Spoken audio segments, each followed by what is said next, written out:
done to me. And what they did to me exactly, I don't know, because I was drugged. So what I'm saying is, when you're a beautiful woman and somebody literally drugs you to take advantage of you, to physically have their way with you sexually, that is not me being a whore. That is the man being a man whore. And that is the man being a predator. And that is the man being an adulteress. I wasn't being an adulteress. I wasn't encouraging any of that type of behavior. What I'm getting at is, when a man whore does that, he is being the predator.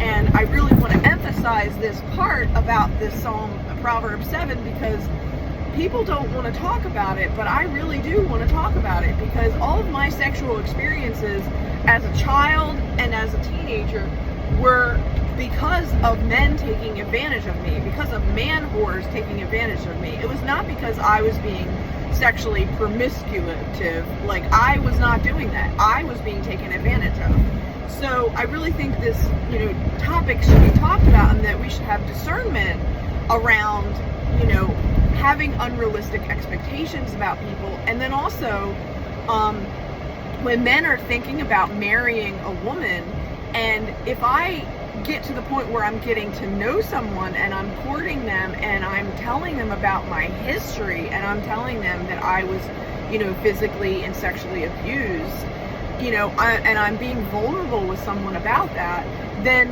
I have an expectation that someone is going to treat me with respect, and that they are not going to take additional advantage of me. And so what I'm getting at is, as women, there are many times, and I'm not the only one that has experienced this, where we have, bared our soul to someone that we were dating because we wanted to believe that they were going to be someone that was going to be kind to us, and that someone that was going to, be respectful of us, even though we had had trauma happen to us.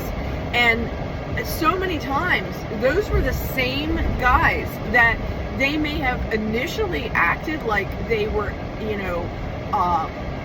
being supportive and encouraging and this and that.